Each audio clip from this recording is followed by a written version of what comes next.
திரு சூரிய பிரகாஷ், எப்படி பார்க்குறீங்க தமிழ்நாட்டின் சட்டம் ஒழுங்கு குறித்து? இதில் என்னென்னா, ரொம்ப சாமர்த்தியமாக தமிழ்நாட்டில் இருக்கக்கூடிய 10 கோடி பேரை நம்ம போய் மானிட்டர் பண்ண முடியுமா, ஒருத்தரும் கத்தி வச்சிருக்காங்களாம் பின்னாடி போய் பார்க்க முடியுமாங்கிற மாதிரி இந்த விஷயத்தை மொத்தமாக திசை திருப்பி இது எல்லாமே தனிநபர் பிரச்சனை அப்படிங்கிற மாதிரியான ஒரு கட்டமைப்பு பில்டு பண்ணிட்டு இருக்காங்க.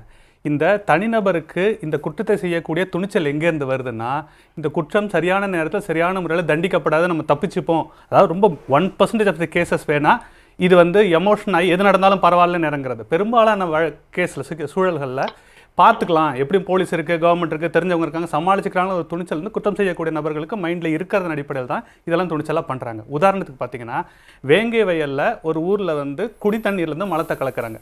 இன்னைய வரைக்கும் அதுக்கு யார் குற்றவாளின்னு கண்டுபிடிக்கப்படலை. அது ஒரு பப்ளிக்கோ சென்னை மாதிரியான பரபரப்பான சிட்டியோ கிடையாது. ஒரு கிராமத்தில் நடந்த ஒரு விஷயத்தை இன்னைய வரைக்கும் அதில் ஒரு தீர்வு இல்லை. கள்ளக்குறிச்சியில் கள்ளச்சாராயம் குடித்து அது கிட்டத்தட்ட படுகொலை தான். அது தற்கொலைன்னு கூட சொல்ல முடியாது, அது படுகொலை.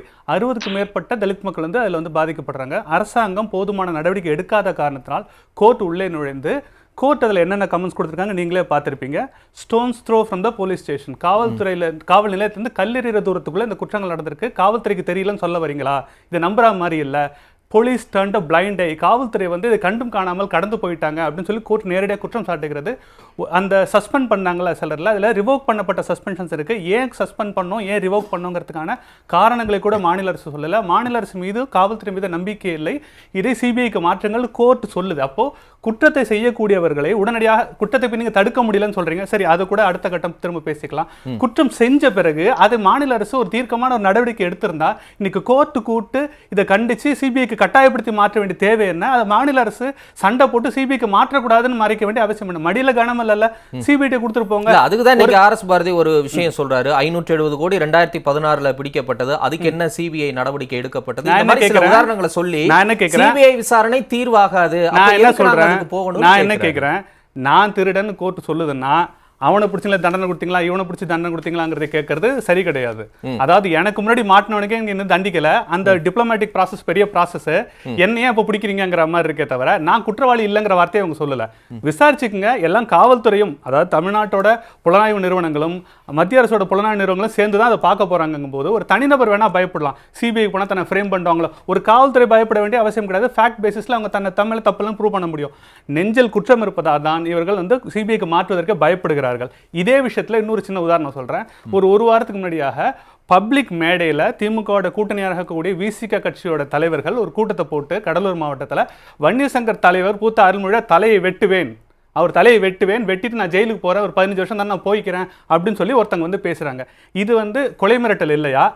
வெளிப்படை ஒரு தனிநபருக்குனாலே இது கொலை மிரட்டல். ஒரு சமூக தலைவர் ஒரு அமைப்போட தலைவருக்கு தலையை வெட்டுவேன்னு சொன்னவங்க மேல கொலை வழக்கு பதிவு இல்ல முடிச்சிட கொலை வழக்கு பதிவு செய்து அதுக்கு போதுமான நடவடிக்கை எடுத்திருந்தால் இந்த மாதிரி பேசக்கூடியவங்களுக்கு பயம். ஆனா என்ன பண்ணாங்கன்னா, அந்த இடத்துல சமாதானப்படுத்துவதற்காக சென்ற செல்வமகேஷ்ங்கிற பாமக மாவட்ட செயலாளர் மேல வன்கொடுமை வழக்கு பதிவு செய்யறாங்க. வன்கொடுமை தொடர்பாக ஒரு வார்த்தை கூட பேசல. ஏன்னா அவர் உள்ள நுழைஞ்சில இருந்து வெளியில வரைக்கும் இருக்க எல்லா நிகழ்ச்சிகளும் பாமகவினர் வீடியோ எடுத்திருக்காங்க, விசிகவினர் வீடியோ எடுத்திருக்காங்க, போலீஸும் வீடியோ எடுத்திருக்காங்க. எந்த அடிப்படை முகாந்திரமே இல்லாம அவர் மேல ஒரு வன்கொடுமை வழக்கு போட்டு, அதாவது சமாதானப்படுத்த போனவங்கள கடுமையான வழக்குகளும், கொலை பண்ணிட்டா தலை வெட்டிடுன்ற மேல கொலை வழக்கு, கொலை முயற்சி வழக்குகள் போடாம இந்த காவல்துறை எல்லாத்தையும் ஆதரிக்கும் போது இப்படிதான் நடக்கும். இன்னைக்கு இந்த வேலூர்ல 13 சிறுமி கற்பழிக்கப்பட்ட சம்பவத்தை பாத்தீங்கன்னா, அதாவது 4 பேர் உட்காந்து குடிக்கிறத போலீஸ் தடுத்திருக்கலாம். சரி, அது கூட எங்கேயோ ஒரு கார்னர்ல சந்தல பொந்தல குடிக்கிறாங்க, அது போலீஸால பார்க்க முடியல. ஒரு 13 நிமிஷம் ரேப் பண்றாங்க. ஒரு மனநோயாளி மதுவால் தூண்டப்பட்டு ஒரு குற்றவாளத்தை செய்யறான், அந்த மதுவை அரசு விற்கிது. சரி, அதையும் கூட விட்டுருங்க. அதற்கு பிறகு அந்த பெண்ணோட பெற்றோர் அந்த காவல் நிலையத்தில் போய் எஃப்ஐஆர் கொடுக்கும்போது அந்த எஃப்ஐஆர் அங்கே எடுத்துக்கல. இந்த ஸ்டேஷன் கிடையாது, இன்னொரு ஸ்டேஷனுக்கு போங்கன்னு அனுப்பி விடுறாங்க. அப்போ உறவினர்கள் உட்பட பல்வேறு சமூக ஆர்வலர்கள் சேர்ந்து பெரிய இன்னொரு ஸ்டேஷனுக்கு போய் இல்லை திருத்தம் சொல்லி இந்த ஸ்டேஷனுக்கு போங்கன்னு சொல்லி அவங்க உட்காந்து தர்ணா பண்ணி பிரச்சனை பண்ணி தான் இந்த ஸ்டேஷனில் எஃப்ஐஆர் எடுக்கிறாங்க. இப்போ என்னோட கேள்வி அந்த பெண் கற்பழிக்கப்பட்டதுக்கு இந்த காவல்துறை தமிழக அரசு நேரடியாக பொறுப்புன்னு நாங்கள் சொல்லலை. ஆனால் கால நேரத்தோட இந்த எஃப்ஐஆர் வாங்காதது எவ்வளோ பேர் வைத்தறிச்சல. எதிர்க்கட்சியா நீங்க இந்த கேள்வி கேளுங்க, ஒன்றும் பிரச்சனை இல்லை. இப்போ நீங்க சொன்னீங்கல்ல தொடக்கத்தில் 1% குற்றம் தான் இந்த மாதிரி எமோஷனலாக நடக்கும், ஒட்டுமொத்தமாக அப்படி சொல்ல முடியாதுன்னு. ஒன்றும் இல்லை, இப்போ உங்க கட்சி தலைவர் டாக்டர் அன்புமணி விட்டிருக்கக்கூடிய 2 அறிக்கையும் தஞ்சாவூரும் ஒசூர்ல நடைபெற்ற சம்பவத்தின் அடிப்படையில் தான், ரெண்டுமே எமோஷனல் நடைபெற்றது தான். அப்ப இது 2 வச்சுதான் அவர் தன்னுடைய கண்டனத்தை தெரிவிக்கிறாரு. அப்போ ஒட்டுமொத்தமா சட்டம் ஒழுங்கு சீர்கெட்டிருக்கு அப்படின்னு எந்த வகையில நீங்க சொல்ல முடியும்? இது தனிப்பட்ட விஷயம் தானே. எந்த வகையில சொல்றோம்னா, அடிக்கலாம்னு நினைக்கிறவன் குத்துறதும் திட்டலாம்னு நினைக்கிறவன் வந்து அடிக்கிறதும் எங்க இருந்து வருதுன்னா இதுக்கு முன்னாடி அவங்க எடுக்கக்கூடிய உதாரணங்கள்ல இருந்தா வருது. இதுக்கு முன்னாடி அவன் அடிச்சான், இவன் விட்டனா, அவன் குத்தனா, அவனை பிடிச்சி ஜெயிலில் போட்டாங்க, அவனை பிடிச்சி தூக்கில போட்டாங்க, இல்ல கேஸே போடல, எஃப்ஐஆரே போடல, நம்மளும் பண்ணலாங்கிற துணிச்சல் பொதுவாகவே வரும். இன்னைக்கு கேஸ் போட்டாங்க, அதுக்கு வந்து ஜட்ஜ் சொல்லியிருக்காரு, உயர்நீதிமன்றம் என்ன சொல்லியிருக்கு, ஒவ்வொருத்தருக்கும் தனிப்பட்ட முறையில பாதுகாப்பு தருவது இயலாத காரியம் அப்படின்னு சொல்லியிருக்காங்க. இந்த ஒசூர் வழக்கறிஞர் வெட்டுப்பட்ட விஷயத்துலதான் இப்ப நீதிமன்றமும் அதுதான் சொல்லுது. யதார்த்தமா அதுதான். ஒவ்வொருத்தர் பின்னாடி நம்ம காவலரை போட்டு கண்காணிக்க முடியுமா?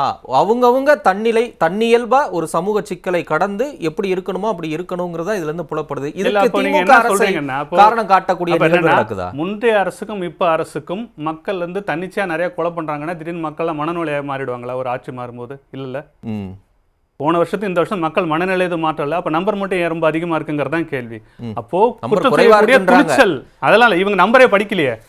காவல்துறையோட மானிக்க கோரிக்கையில இதெல்லாம் நடந்திருக்கு. காவல்துறையோட மானிய கோரிக்கையில ஒவ்வொரு இடமும் நம்பர்ஸ் சொல்லி இவ்வளவு நம்பர் இது நடந்திருக்கு, அதனால இது கம்மியா இருக்குன்னு சொல்லுவாங்க. திமுகவே 2 முறை சொல்லிச்சு. இன்னைக்கு ஆர்எஸ் பாரி சொன்ன நம்பர் சொல்லுங்க. சட்டமன்ற ஆர்எஸ் பாரி எதனா டிவில சொல்லிட்டு போயிடுவாரு. இல்ல நான் அது சொல்லிறேன், அவர் மீடியா அதுக்கு சேர்த்து சொல்லிருங்க. சட்டமன்றத்தில் முதல்வர் என்ன சொன்னார்?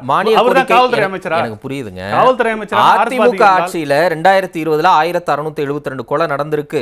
இப்ப ஜூன் மாதம் வரை இந்த ஆண்டுல 792 கொலைகள் தான் நடந்திருக்கு. இனியும் கடும் நடவடிக்கை தொடரும். சென்னை மாநகர கமிஷனரா அருண் பதவியேற்றதற்கு பிறகு ரவுடிகளை ஒடுக்கக்கூடிய அத்தனை நடவடிக்கை நாங்க மேற்கொள்வோம்.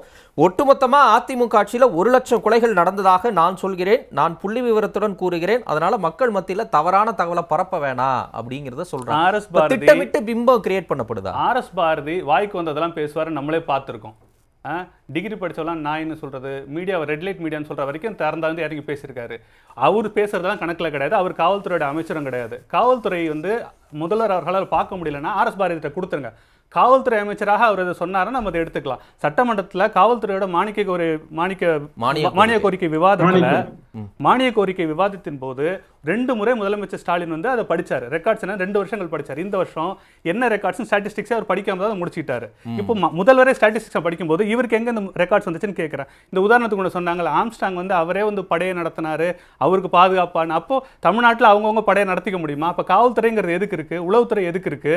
இப்போ ஆம்ஸ்டாங் என்ற தனிநபர் அதிகபட்சம் என்ன பண்ணும்னா தான் வீட்டை சுற்றி 4 ஆளை போட்டு வாட்ச் பண்ண முடியுமே தவிர ஃபோன் காலில் டேப் பண்ணுறதுல இருந்து ஆரம்பிச்சு தனிநபர்கள் எங்கே தங்குறாங்க போகிறாங்க வரவங்க சிட்டிக்குள்ளே தேவையில்லாத வெஹிக்கல் மூவ்மெண்ட் இருக்காங்கிற வரைக்கும் முன்னாள் கிரிமினல் லிஸ்டட் கிரிமினல்ஸ் என்ன பண்றாங்கங்கற ஃபாலோ பண்ற வரைக்கும் காவல்துறைக்கு ஒரு மிகப்பெரிய செயல் திட்டம் இருக்கு. தமிழ்நாடு போலீஸ் வந்து ஸ்காட்லாந்து யார்டோட கம்பேர் பண்ற அளவுக்கு ஒரு நாலேஜ் இருக்கு. இதுல வந்து உளவுத்துறைக்கு எதுவுமே தெரியாது, தனிநபர் தான் தன்னை பாதுகாத்துக்கணும் அப்படிங்கிறது மிகப்பெரிய காவல்துறை அவமானப்படுத்தக்கூடிய இவங்களோட கையாளத்தனத்துக்கு காவல்துறை அவமானப்படுத்தக்கூடிய வேலை. நான் திரும்ப ரிப்பீட் பண்றது என்னன்னா, தனிநபர் ஒரு நேரத்தில் பண்ணக்கூடிய அந்த எமோஷனல் நடக்கக்கூடிய கொலைகள் குற்றங்கள் எல்லாத்துக்குமே அடிப்படை எங்க இருந்து வருதுன்னா, இது மாநில அரசு எப்படி நடந்துக்குது, காவல்துறை இது வரைக்கும் குற்றம் செய்தவர்கள் எப்படி பண்ணது, அது சிம்பிளா சொல்லுவாங்களா, punishment is a deterrent for crime. தண்டனை தான் குற்றத்தை குறைக்கும். தண்டனை பற்றிய பயம் தான். ஒரு சின்ன உதாரணம் சொல்றேன். ஒரு ஊர்லயோ ஒரு மாவட்டத்திலயோ ஒரு டிஎஸ்பியோ எஸ்பியோ புதுசா வந்து நல்ல ஆக்டிவா பவர்ஃபுல்லான ஆட்கள் நம்மளாம் நிறைய கேள்விப்பட்டிருக்கோம். அந்த மாதிரி ஒரு காவல்துறை அதிகாரி வந்தாலே அந்த ஊருக்குள்ள குற்றம் குறையதை நம்ம பார்த்திருக்கோம். அப்போ ஒரு அரசாங்கமே மாறும்போது அந்த அரசாங்கம் நினைத்தால் சரியான காவல்துறை அதிகாரிகளை நியமித்தால் 16 டிஜிபி போஸ்ட் இருக்கு, பெரும்பாலான ஃபில் பண்ணாம இருக்கு, ப்ரமோஷன் கொடுக்காம வச்சிருக்காங்க. ஒரு டிஜிபியை பிடிச்சி டிஎன்இபியோட விஜிலன்ஸ் டிபார்ட்மெண்ட்ல போட்டிருக்காங்க ஒரு டிஜிபி ரேங்க்ல இருக்கிறவரை.